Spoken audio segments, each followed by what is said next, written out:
Greetings and welcome to another episode of the Planetary Persuader. I am Cosmic Kev, your host.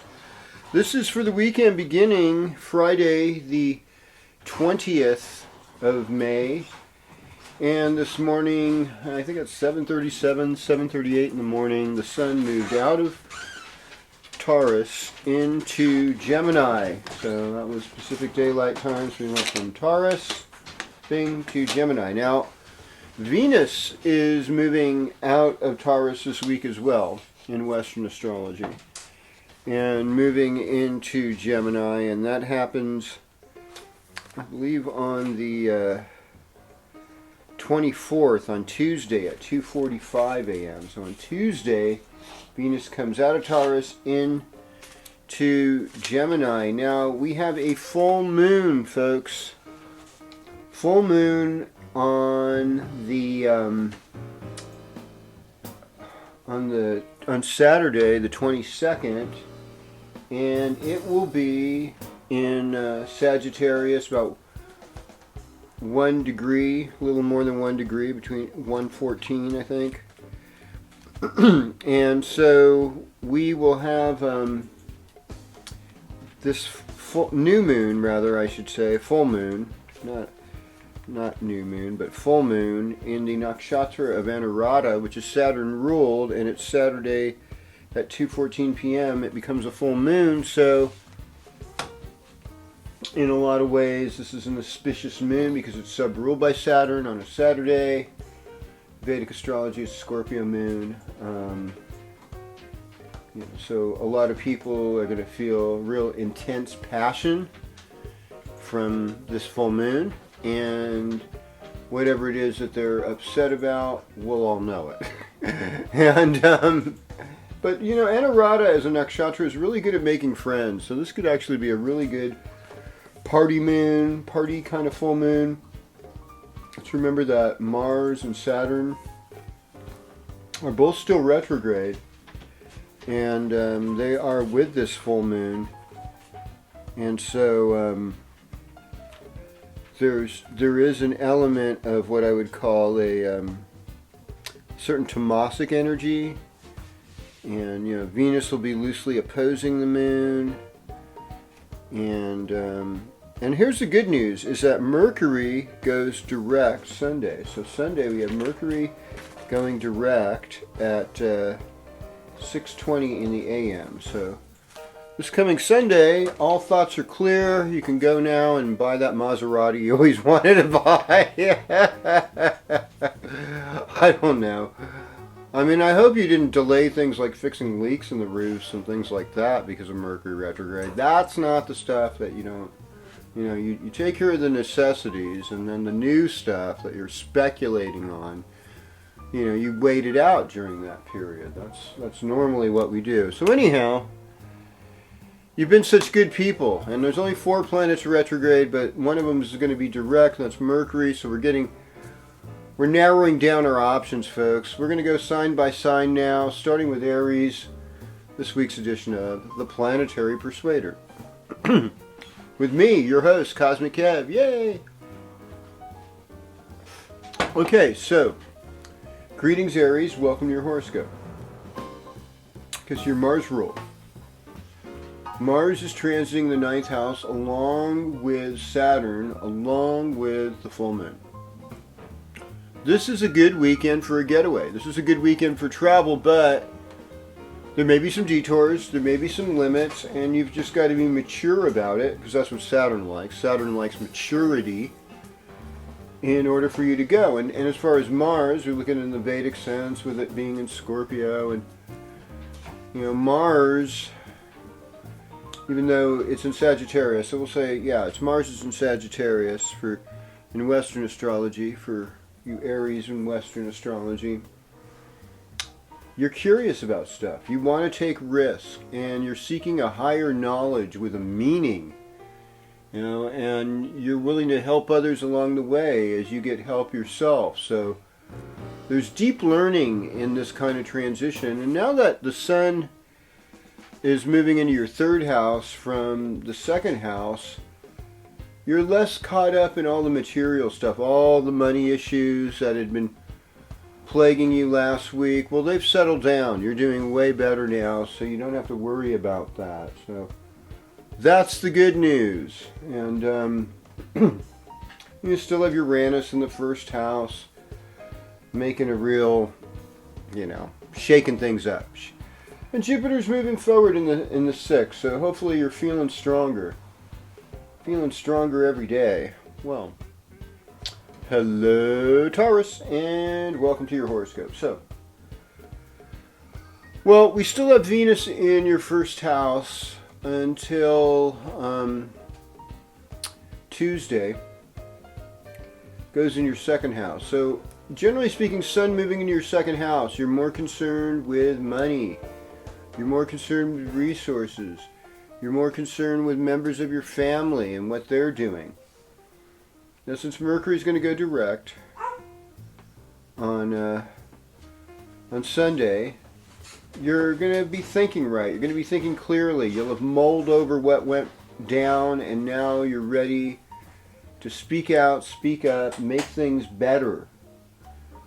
Jupiter direct now, along with the North Node in your fifth house. It's like creative energy is a lot more accessible to you. You're feeling more creative. You're feeling more able to take command of your situation and make it work for you. So this is a good thing. And so realize that you can't be responsible for everything that family makes you do. It's also a good time to work on dental work, issues involving your neck, those body parts. Yeah, you got to work on that, Taurus. And I'm not expecting, the full moon is going to be very transformational. It's going to be somewhat emotionally intense. You may not have, and it's going to really focus a lot on your money issues. But I believe things are going to get better. And through this whole thing, you still will do good. All right.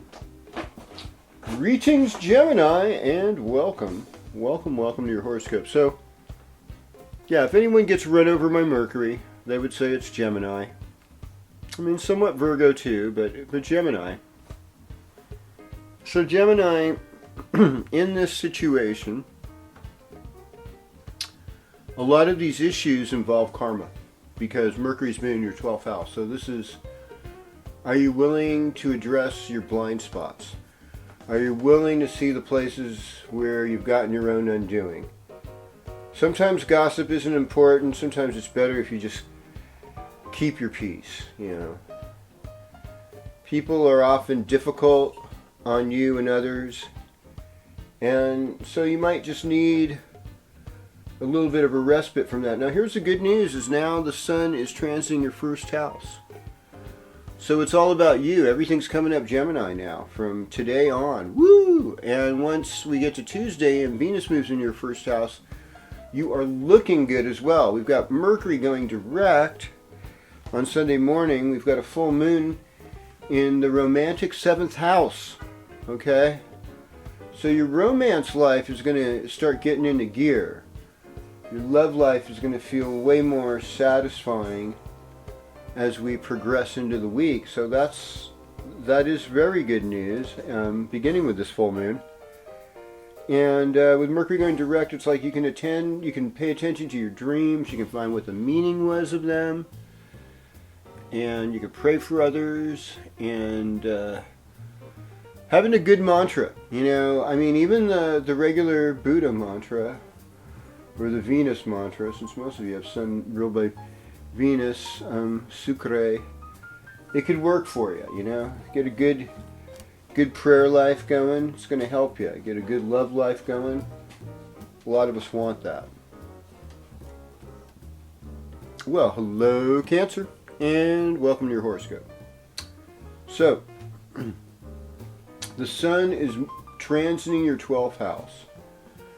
So this is the season where Cancer people reap the benefits and the shame of all the karma that they've sown in the last year. So these next 4.5 weeks till summer solstice is about your spiritual life. It's about areas of your own life where you feel isolated.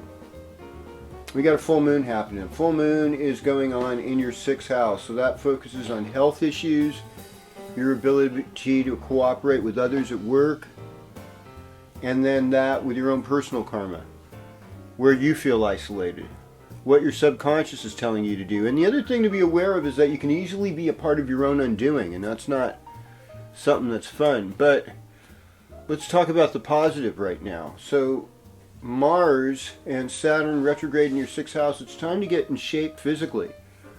Work on those health issues.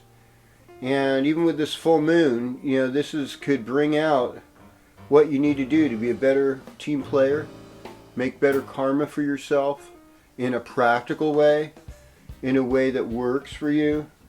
Mercury going direct on Sunday is going to help you a lot.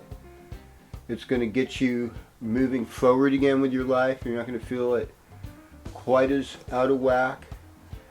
And we will have, when the moon's in Capricorn on, what is that now? Monday and Monday night through Wednesday.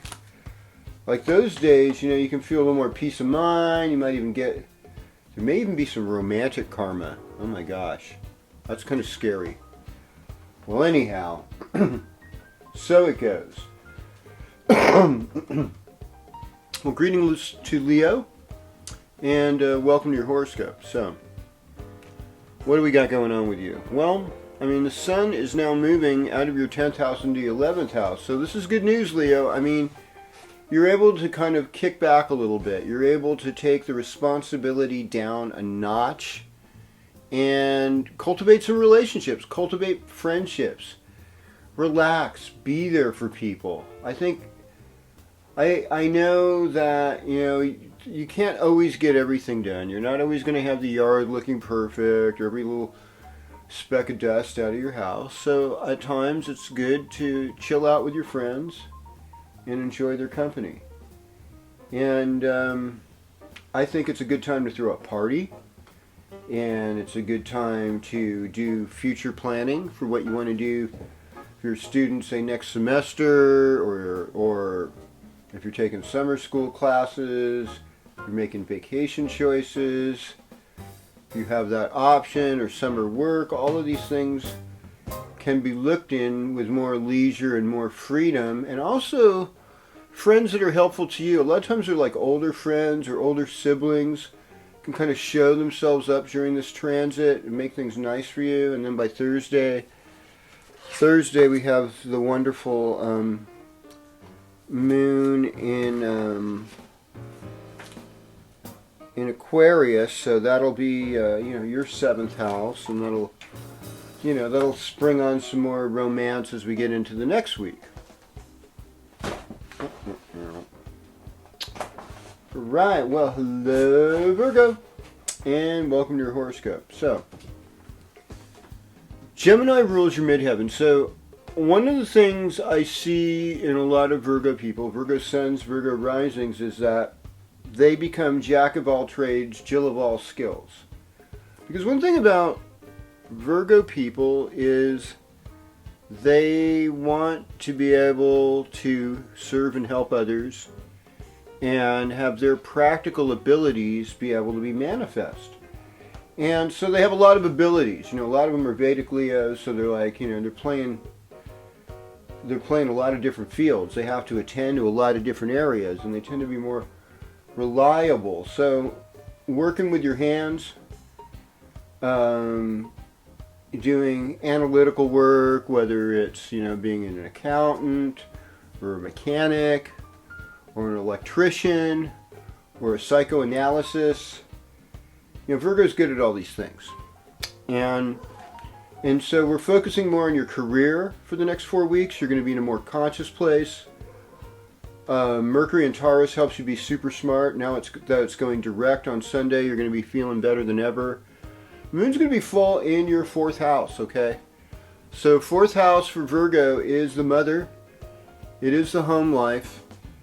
And it's all about your feelings, who you feel your tribe is really, in juxtaposition to your career life and your public life. This is the personal stuff that means something to you. And so even the friends you consider like family, good time to, hang out with them, or just, fix the home, make it nice, plant some more late spring, drought tolerant summer flowers, make it nice. And with Jupiter in your 1st house, now going direct, good fortune is with you. Things are taking off. You're going to do better.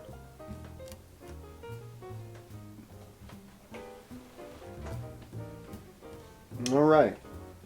So greetings Libra, welcome to your horoscope. Because your Venus rule, Venus in Taurus is intense. It's sensual, it's in your 8th house. So it's kind of a scorpionic place for it to be.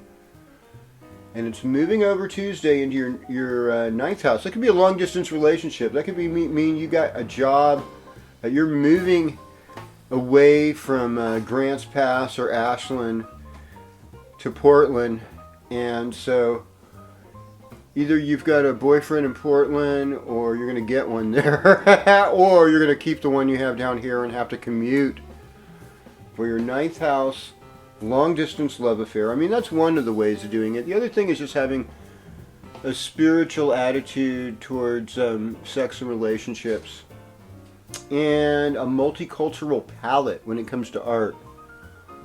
Like, I loved it when Elvis Costello did like a country album. That wasn't his normal forte, but it was cool. It's like sometimes you have to try something different than what you normally do, and that's what the 9th house is about. It's like vive la différence, and go to another country, go to another locale, develop yourself spiritually, and you're luckier than usual. This is a time when you're winning it, Libra. So Libra's winning it. The full moon, 3rd house, that's neighbors, friends, siblings.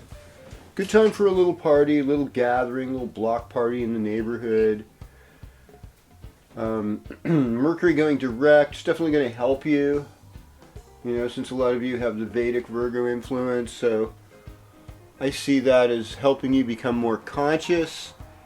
And I also think some of this hard stuff you've gone through some hard stuff lately, it's going to make more sense. Things are going to be less mysterious, and you're going to be more in your power. It's like, be a good student, ask a lot of questions, don't expect things to be perfect, but be okay with that.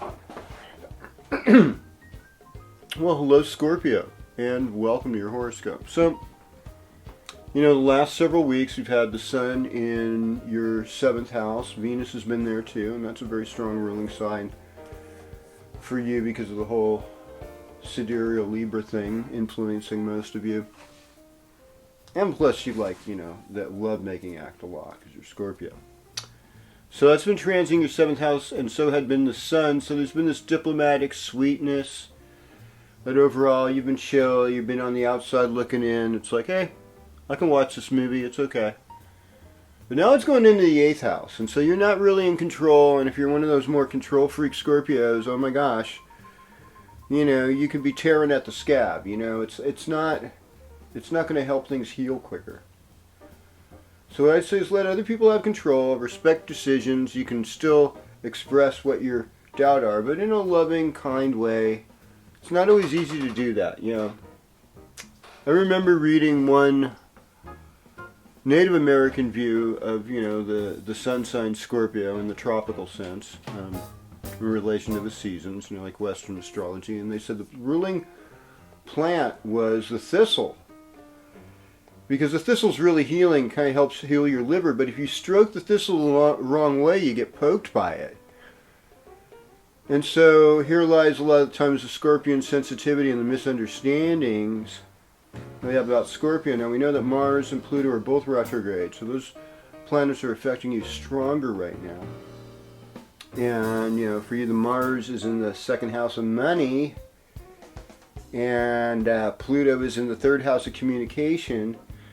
And so these are areas of your life where you're trying to work on deeper transformation, getting rid of evil, and having more of an impact. And the full moon's in your second house, so you may have some money come in for you, you know, that's a good thing.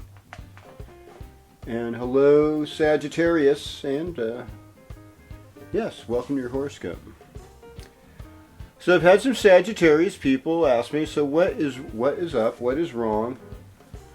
Or Sag risings as well. I said, well, when you've got Saturn in your first house transiting, it's like freeze, stop, don't move. When you've got Mars in your first house transiting, it's like, hey, get up. You're not hurt. Get up and move, you know, do stuff. So it's like freeze, then move. Move, then stop. You know, I think what this is that this is a time in your life you have a big goal, something really big to work on. You can do this, but you have to show the commitment and you got to have the strength. And so this is probably not the best time to just like live off of ice cream and beer. If you're going to move into forward strength, you know, you need like fish oil or ghee to kind of float your brain on some good fat and move yourself, you know, eat a lot of greens, because all that fire needs plant food to turn into action and life, especially in the springtime.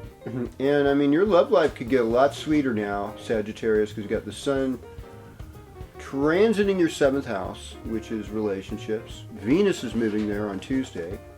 The full moon is in your first house. I mean, it's all about you in some ways, and you'll be on the outside looking in. And even though you got difficulties, I think the key is graceful compromise.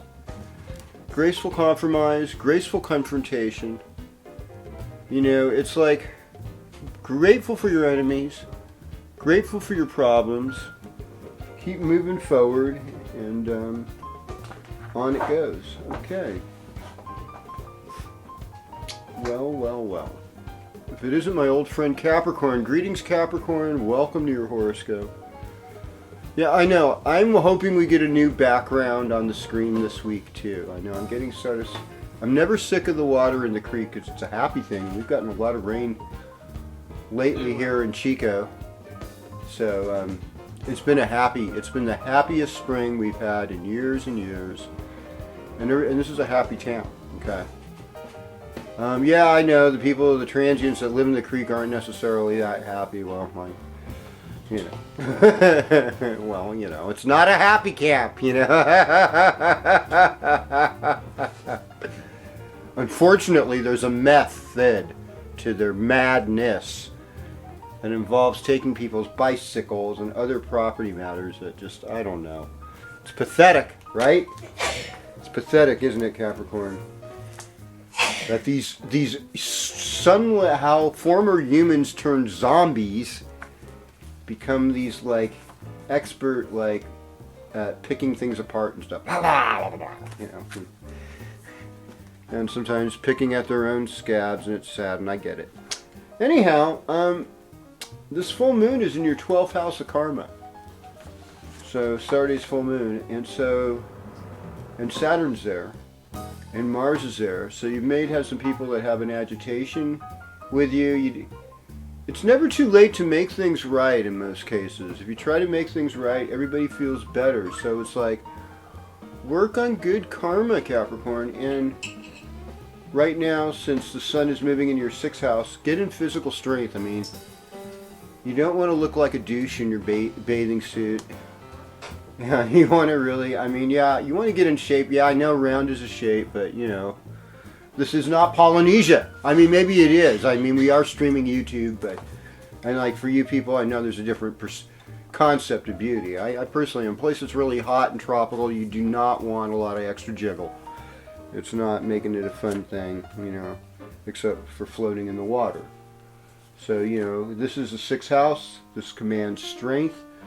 This commands getting in shape, having a better diet, taking better care of yourself. So that's what we want to see for Capricorn this week. And, being aware of your karma, trying to make some good karma. That's going to make the difference. Making good karma is going to make the difference. And there will be a moon in Capricorn this week, starting with Monday night, but definitely Tuesday and Wednesday you'll be able to make a big splish splash and shine and rock and roll and all that kind of stuff. Okay.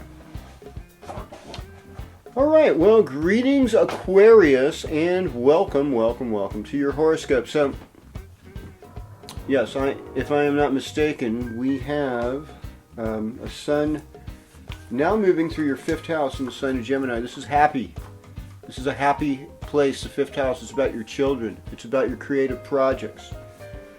It's about things that really get you to open up your heart, which, is an important thing because a lot of times you live in your head. So it's like, if you're not, there is a verse in the gospel where the devil was testing Jesus on his fast to see if he would turn rocks into loaves of bread, and and so said, man does not live by bread alone, but by the words that proceedeth out of the mouth of God. Now, in the Greek text of the New Testament, the word logos is for knowledge you study and you find out with your head, but in this particular quote, Jesus said it was rhema, which means heart knowledge. So if you're not feeling this, don't do it, okay? That's the deal. You got to be in your heart in order for this stuff to work. And, you're going to have a good social party time with the full moon. I expect that. That's good. But get in touch with your heart over the next 4.5 weeks, Aquarius. It's going to do you some good. And you might even find some love. You're going to get some play. Yeah, everybody wants some play. All right, so greetings, Pisces. Welcome to your horoscope. So Taurus time, it was about the 3rd house. It was about brothers and sisters, siblings, and poetry and all that. And now we're moving into Gemini, 4th house, family, tribe, your mother, elder relatives in your family. That's what the new focus is. And the history, your heritage, what traits your culture brought you and that you have to share with the world in a place of strength, okay? So, here's something I didn't talk about too much, but it is an ongoing thing other astrologers talk about. So Neptune squares Saturn. What is real and what is there to dissolve what is real? What is illusion, Neptune, and what is here to call us on the truth of that illusion, Saturn? And I think it's also about calling out lies and liars. Sagittarius is Saturn in Sagittarius is calling out liars and exaggerators. And Neptune in Pisces is saying there's a spiritual approach to this where we can appreciate everybody. Chiron's in the 1st house, a wounded healer, so you're getting that. And then in your relationship house, there's Jupiter in the North Node, so you want a good relationship, you're hungry for that. But the real focus right now is honoring your parents and finding a good balance with all the career activity, because things are going to be nuts at work with this full moon. So Mercury goes direct. That's going to be good. It's going to be good for your communication ability. You're going to be saying things better. Full moon, it's good for performance art. So if you had a gig like that, that's going to go good. But otherwise, love. We will talk more next week when things get even more interesting on the Planetary Persuader with me, your host, Cosmic Kev. See you next week.